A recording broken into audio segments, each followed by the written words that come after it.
Terima kasih Anda masih bersama kami. Bagi Anda yang baru saja bergabung, kami hadirkan kembali 3 berita utama hari ini.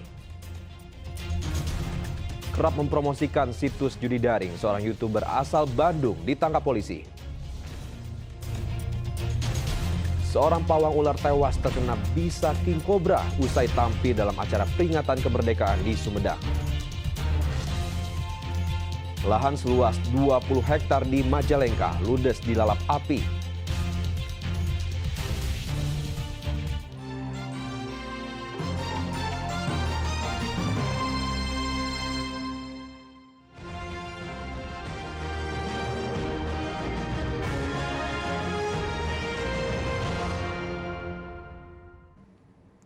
Sementara itu, peringatan kemerdekaan membawa kabar duka bagi keluarga seorang pawang ular di Sumedang. Ia tewas karena digigit king cobra usai pentas peringatan HUT kemerdekaan Indonesia.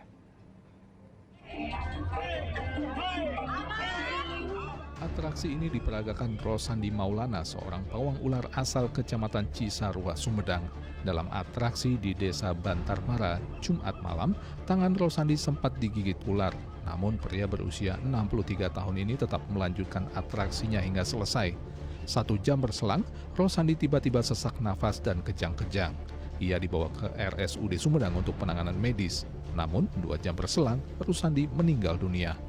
Jenazahnya dimakamkan pada keesokan harinya di TPU Desa Cisarua. Pihak keluarga tak kuasa menahan kesedihan. Mereka tak menyangka penampilan dalam perayaan kemerdekaan Republik Indonesia di malam itu jadi panggung terakhirnya.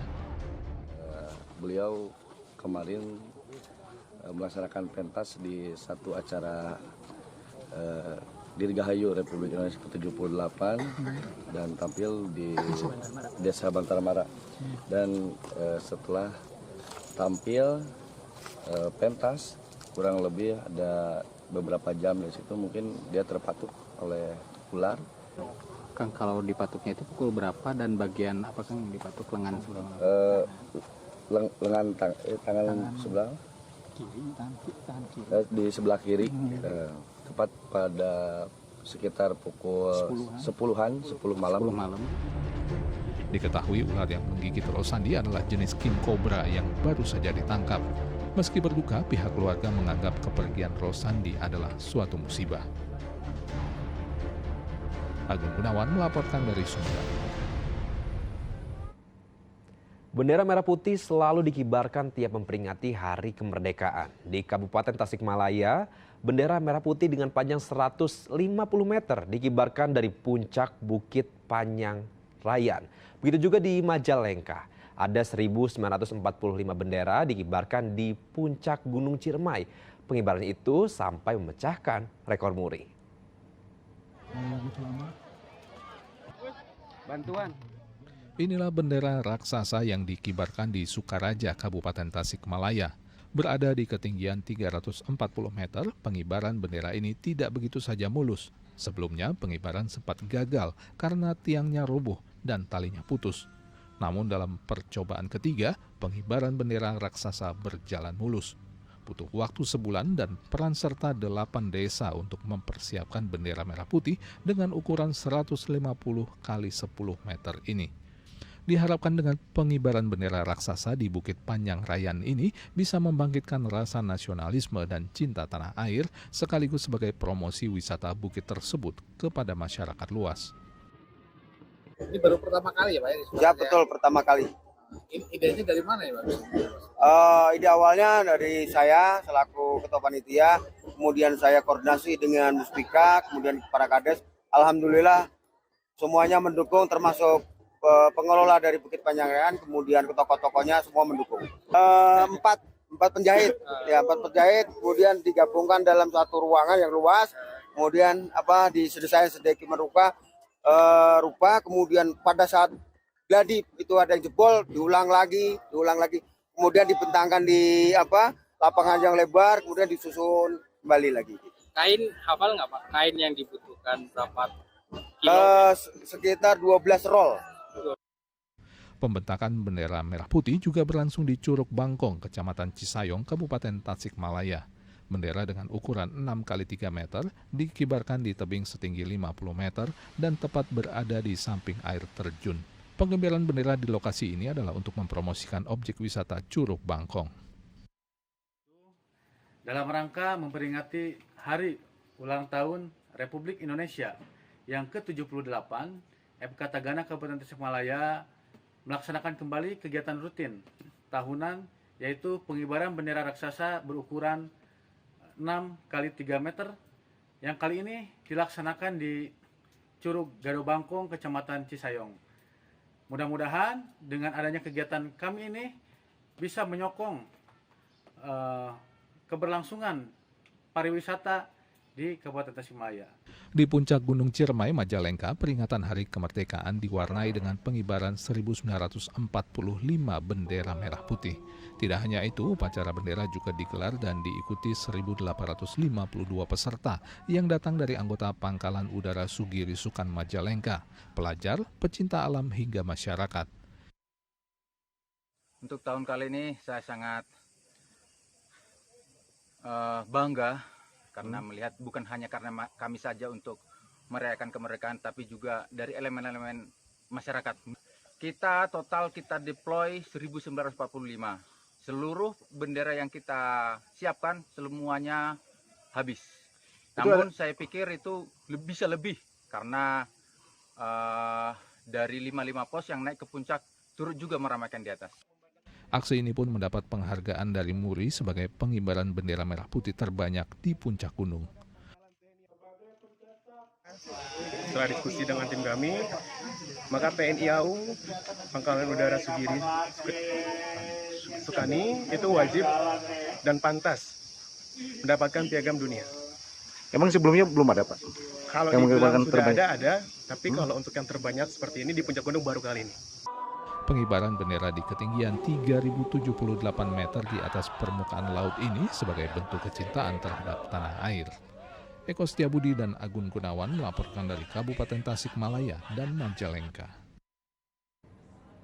Peringatan Hari Kemerdekaan di Cianjur dirayakan bersama-sama dengan atraksi kuda kosong. Gelaran budaya dengan ikon kuda kosong memang rutin diselenggarakan setiap tahun sebagai bentuk penghargaan sejarah lahirnya Cianjur.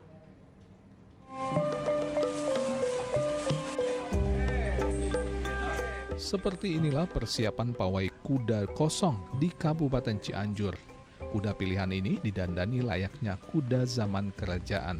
Usai berdoa bersama, barulah pawai kuda kosong atau kuda tanpa penunggang dimulai.